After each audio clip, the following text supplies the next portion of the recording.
Assalamualaikum warahmatullahi wabarakatuh. Waalaikumsalam warahmatullahi wabarakatuh. Bagaimana kabar rekan-rekan mahasiswa? Semangat, Alhamdulillah. Sebelum kita mulai perkuliahan hari ini, kita akan mulai dengan bacaan basmalah. Mudah-mudahan perkuliahan kali ini mendapat rahmat barokah Allah Subhanahu wa taala. Amin. Bismillahirrahmanirrahim. Baik, untuk kesempatan sore ini pertemuan kita setelah kemarin kita membahas tentang profesi Polri. Hari ini kita akan membahas profesi notaris. Mungkin di antara rekan-rekan mahasiswa sudah tidak asing lagi dengan profesi notaris ya.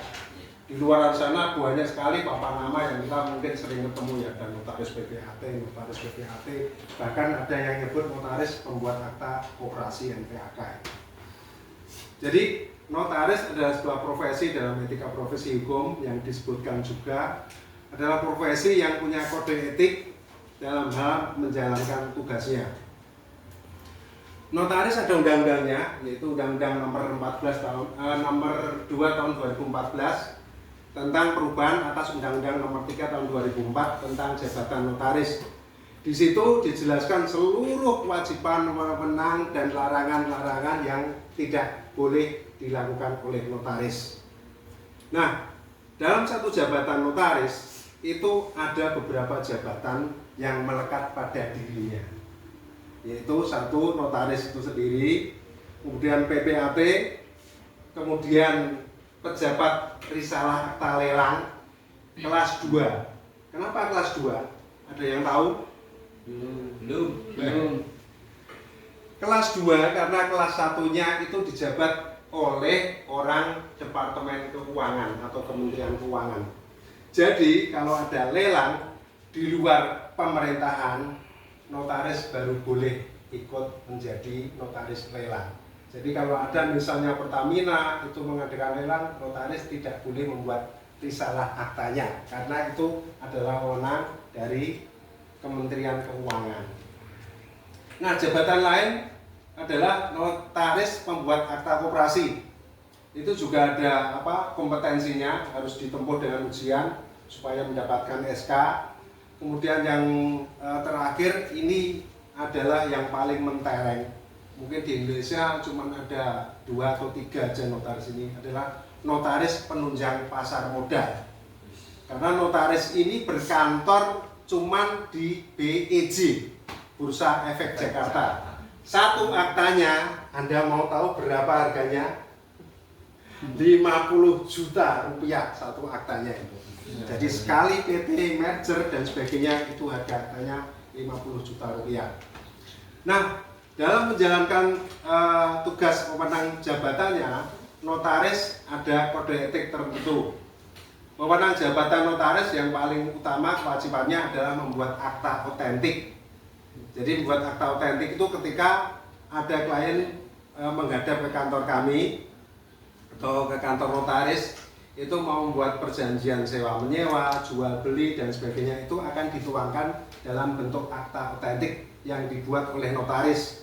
Di situ nanti tertera dari mulai nama, objek dan sebagainya, dan sifatnya rahasia.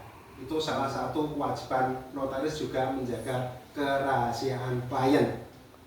Kemudian selain itu, notaris juga adalah konsultan hukum dan sifatnya free, gratis, officium nobile. Ada yang tahu officium nobile?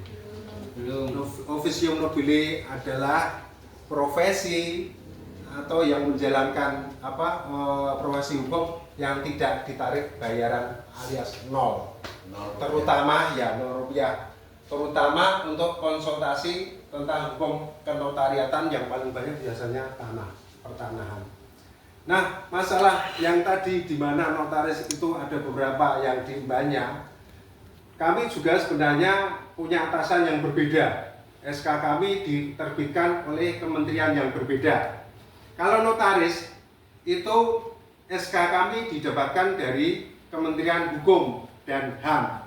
Kalau dulu, kalau sekarang Kementerian Hukum saja, karena Kementerian Hukum sudah di-split dengan Kementerian HAM. Kemudian di PPAT-nya SK kami diterbitkan oleh Kementerian Agraria dan Tata Ruang Badan Pertanahan Nasional. Jadi PPAT kami diterbitkan oleh badan tersebut. Untuk NPAK-nya, Notaris Pembuat Akta Koperasi, itu diterbitkan oleh Kementerian Koperasi. Kemudian yang risalah lelang tadi itu berkaitan dengan Kementerian Keuangan. Nah, dalam menjalankan jabatannya, notaris juga ada hal-hal yang harus dirahasiakan, terutama soal identitas klien. Jadi pada umumnya kalau kita misalnya berhadapan dengan klien, apalagi terutama dalam hal utang piutang di bank, itu sangat tinggi sekali notaris untuk menjaga kerahasiaan klien. Kalau sampai bocor, itu sudah bisa kena pasal notaris. Jadi notaris itu ibaratkan seperti hakim. Satu kaki sudah di penjara, satu kaki masih di kantor. Karena sekali salah dalam jabatannya, notaris bisa dituntut terlebih dalam pembuatan akta. Nah, dalam hal ini saya akan menunjukkan apa yang menjadi kewajiban notaris. Salah satunya tadi saya sudah sebutkan, membuat akta otentik seperti ini misalnya. Ini namanya akta pemberian hak tanggungan. Ini mungkin kalau maaf ya, mahasiswa mungkin nggak terlalu hafal, mungkin kalau bapak-bapaknya hafal ya. Maaf ya ini. Kalau sudah bahasa Jawa ini mek bank, mesti berhadapan dengan ini.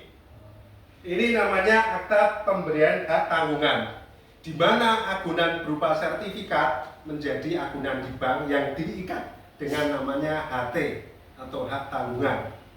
Kenapa dalam hal ini dirahasiakan? Karena di sini terdapat nama baik klien. Malu dong kalau nanti ketahuan tetangga. Saya tidak boleh bercerita, bahkan mungkin dengan istri saya di rumah. Misalnya cerita, Bu, tadi Pak X ambil uang di BRI. Berapa?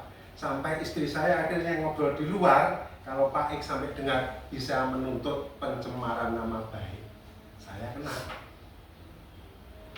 Ini contohnya bisa dilihat rekan-rekan semua, silakan.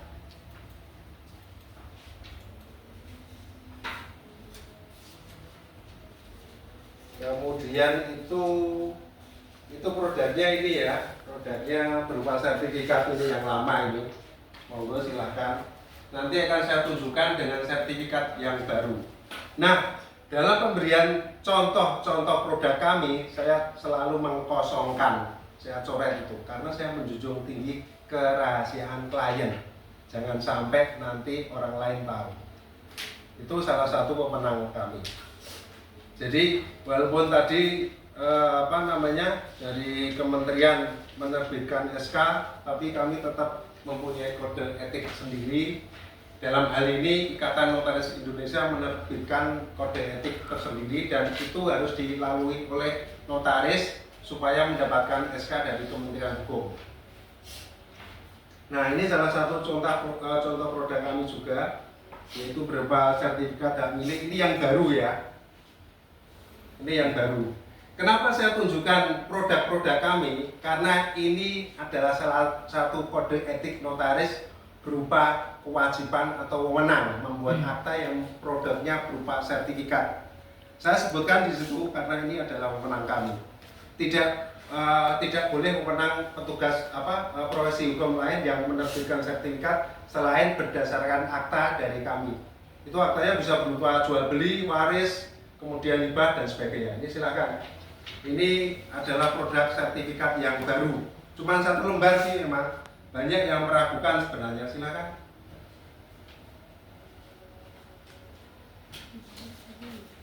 Baik. Dalam profesi hukum yang lain, terutama saya contohkan kemarin dari mulai jaksa, hakim dan sebagainya, itu dalam satu sidang itu sudah langsung kelihatan perwakilan dari moderasi beragama. Karena dalam satu ruang sidang itu akan kita temui hakim, jaksa, polisi, dan pengacara. Di mana hakim, jaksa, polisi, dan pengacara itu mungkin saja beragama berbeda. Tapi mereka bersatu dalam persidangan itu untuk menegakkan keadilan. Supaya apa? pencari keadilan hukum mendapat kepastian hukum. Sama halnya seperti profesi notaris, ketika membuat akta itu juga memberi kepastian hukum dan pelayanan hukum kepada masyarakat. Nah, dalam dunia notaris, moderasinya beragama terdapat di ketika berhadapan dengan klien. Jadi ingat, notaris tidak boleh menolak klien yang datang ke kantornya. Tidak memandang agamanya Islam, non-Islam, golongan dan sebagainya, itu semua dilayani karena itu salah satu kewajiban dari notaris PPAT. Sampai di sini ada pertanyaan? Cukup? Baik, wis akan saya sebutkan. Notaris setelah bekerja, memang SK-nya dari pemerintah. Bahkan kami SK dicabutnya oleh pemerintah, diangkat oleh pemerintah, diberhentikan oleh pemerintah. Pertanyaannya, gaji notaris dari mana? Baik, itu aja dulu. Nanti kita sambung setelah ini. Baik, setelah saya kasih kuis tadi, saya akan memberi hadiah Anda nanti kalau bisa menjawab. Baik, pendapatan dari notaris, apakah gaji dari pemerintah atau notaris sendiri yang mencari? Siapa yang bisa? Saya Pak. Siapa ini? Mas Kaswari, silahkan. Gajiannya notaris itu berasal dari klien. Berupa apa, Mas? Berupa tagihan. Tagihan. Nah, jadi berupa pembayaran jasa. Baik. Ada yang bisa menyempurnakan dengan jawaban Mas Kaswari? Saya. Ya, silakan. Mbak Iva.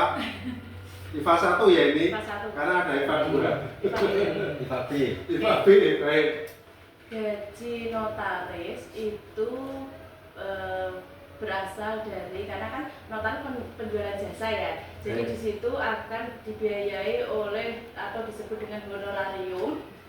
Betul sekali, sudah langsung pas itu. Sekali menunjuk honorarium itu sudah mewakili semuanya. Memang kami di undang-undang pun ada. Jadi notaris itu mendapat honorarium yang diperoleh dari klien.